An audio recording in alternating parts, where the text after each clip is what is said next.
So, have you ever had this experience?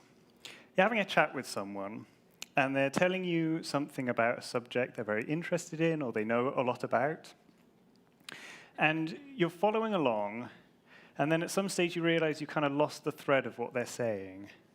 And then you're standing there and you realize you've got absolutely no idea what they're talking about. I had this recently with a friend who knows a lot about investing. And it's something I don't know a huge amount about, but it's very important, very useful information. When he started talking about kind of diversified investment portfolio, blah. And unfortunately, I went away with no useful information. So I think it's a situation we all are familiar with. And fortunately, there's things you can do to improve this situation, which is what I'm going to talk about today. So I'm a scientist. I work in the area of quantum physics. And so I've been on both sides of this kind of interaction. I've both been the guy explaining the very complicated material to someone, but I've also been on the receiving end of lots of very kind of intense scientific discussions with my colleagues. And when this kind of breakdown of communication happens, I've noticed something interesting, which is that as a person who stopped understanding, you feel kind of guilty about it. But if you think about it, this is completely wrong. It's the wrong way around, because at that point in time, there's literally nothing you can do to understand better. But there is something that the other person can do to help you understand by finding a better way of explaining what they're talking about. And so during my experience in science, I found that the only way to survive was to kind of have the courage to politely stop the person who is explaining, say, "I'm sorry, I don't understand what you're saying," and then try and go back and start off from where I'd lost the thread. And it does take a bit of courage to do this, because you're kind of admitting that you don't know, the subject matter. But I think that's okay. And in fact, my fears were completely unwarranted. Generally, people respect you if you care that much about, knowing the right information or care about understanding properly. So I think we should never, ever feel bad about not knowing something. And we should never feel bad about asking questions. So I do a lot of science communication, and science really has this communication issue with it, because generally the subject matter is very complex. And you might know scientists are always complaining about how their research is being misrepresented by the media. Like, drinking wine cures cancer. It totally doesn't, by the way. But on the other hand, you can kind of understand how journalists will maybe oversimplify things or get things wrong, because to explain cutting-edge research, you kind of need a PhD in the subject beforehand. And it's not something we can expect, the media journalists to have in all the different scientific disciplines. So I think the world would be very well served by a whole load of people who are really, really good at science communication. People who understand the science, but can also explain it in a way that the general public can understand. And this is important for many reasons, but one reason is you might know that just about all the science research that goes on around the world is publicly funded. So it would be nice if the general public could actually understand the work that their money is going towards. But for me, the even more important reason that science communication is good is because it's all so interesting. The research going on is so fascinating, it would be nice if people could access it. Take my field, for example, quantum physics.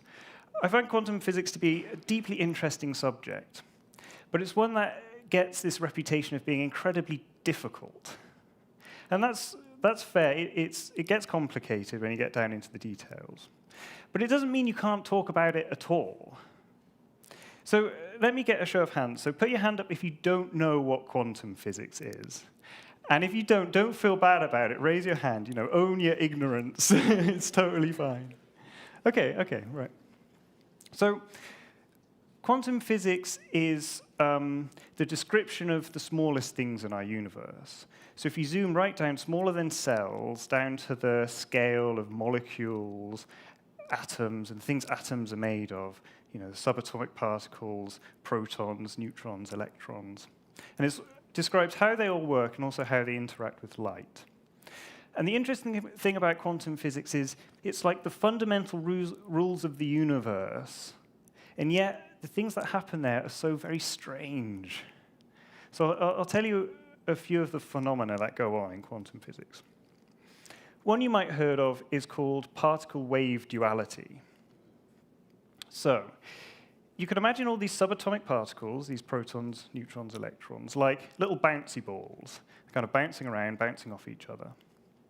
But sometimes you have to treat them as like spread out waves.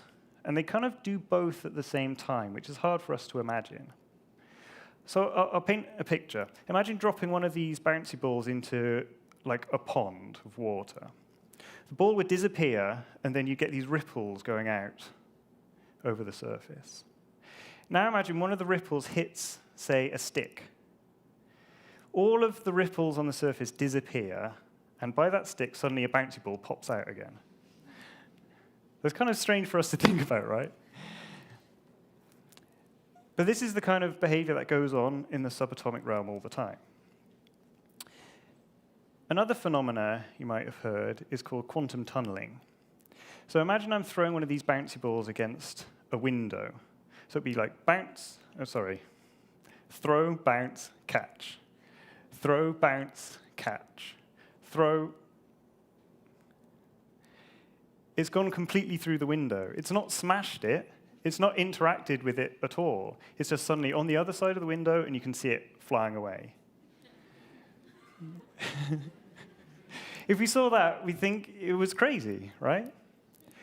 But this goes on at the subatomic realm all the time. In fact, it's the only reason we exist. So you might know that in the sun, the way it generates energy is through nuclear fusion. And nuclear fusion is when two hydrogen atoms come together, and the protons in their nucleus bounce off each other. Now, if it wasn't for quantum tunneling, they'd bounce off each other and nothing would happen. What actually happens is they quantum tunnel into each other. And that's what lets them fuse and release the sunlight. And without sunlight, we wouldn't exist. So we can thank quantum tunneling for our existence. Another phenomena is called superposition. And it's a very fancy word, but all it means is something that can do opposite things at the same time. So, for example, I can spin around one way, I can spin around the other way, but what would it look like for me to spin around in both directions at the same time?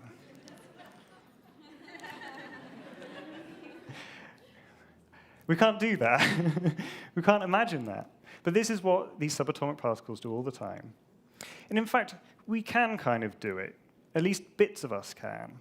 So if you've ever been in an MRI machine, what an MRI machine does is it finds all of the hydrogen atoms in your body and makes them spin around in both directions at the same time in this superposition.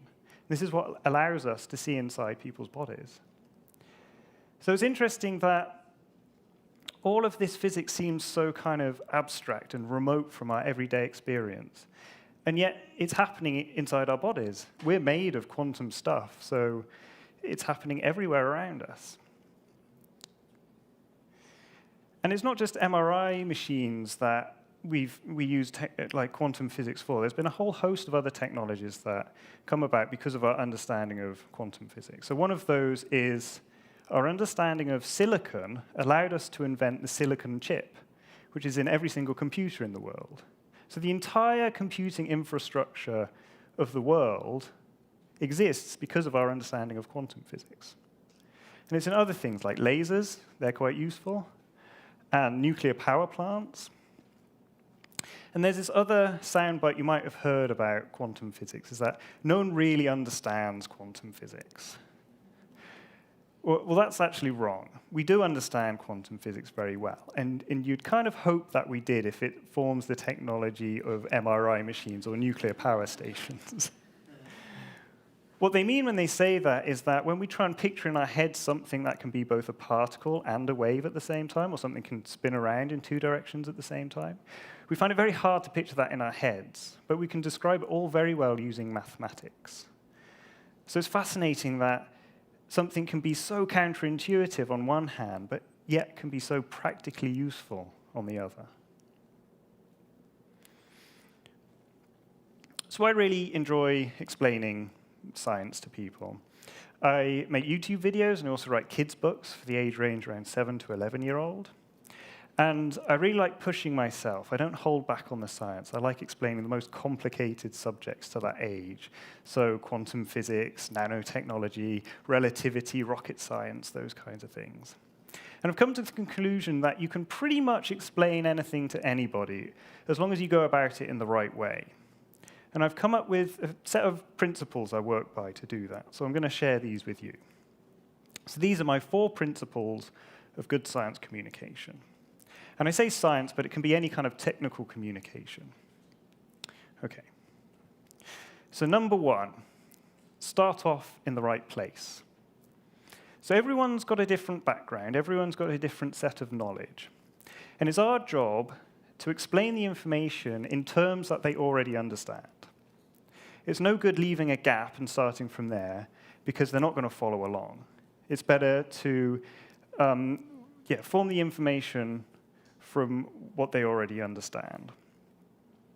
And how do you do this? Well, it's as simple as asking them questions about what they know, or even starting an explanation and then asking, do you already get this? Or is this making any sense? And if you're talking to an audience, you have to make your best guess. And a show of hands can be useful too. And it's always better to err on the side of caution. People generally don't mind hearing information that they already know. OK. Principle 2. Don't go too far down the rabbit hole. People can only take on a certain amount of information at any one time. And we have to just be realistic about that. So it's better to explain, say, 3 things that someone will understand and remember, rather than barrage them with a whole load of information that kind of undoes all of your good work to begin with. So I could have carried on talking about quantum physics, but hopefully I gave you enough examples that kind of piqued your interest and you can go away with. OK, number 3. Clarity beats accuracy. So when we're explaining things with examples, the temptation is to give the most scientifically accurate explanation. But they tend to be very long and kind of convoluted.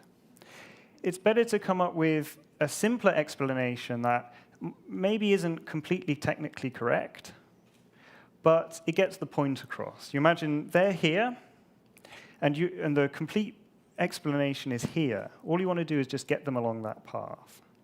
So for example, when I was talking about spin in quantum systems, the truth is actually a little bit more abstract of spin in these subatomic particles. But what I tell you is a good picture. And if people are still interested, you can always iron out the details later. OK. Number 4, explain why you think it's cool. If you're explaining something to someone, there's a reason why you're doing it. Either you think it's super important or very, very interesting. And the more that you can convey that to someone, the more likely they are to remember it and kind of get some value from it. And you can do this in many ways. One way is just to show your enthusiasm for the subject. Another way is to show, using examples, how it's relevant to their lives. So for example, with quantum physics, every time you turn on your phone, you're invoking the fundamental laws of the universe to do your bidding as you tweet photos of your cat. So those are my 4 principles. So I'd just like to leave on an anecdote. When I meet people for the first time and I introduce myself, say I'm a physicist, I get one reaction more commonly than any other, which is like, ooh, physics. Oh, I was rubbish at physics in school. And it happens so often. It's such a shame. Science shouldn't be about whether you're good at it or not. It should only be about whether you're interested. And so if you find science intimidating, or you have found science intimidating, I just encourage you, there's so much good information out there these days. Just pick a subject that you're interested in, find some material, and then just from there, follow your curiosity. Thank you.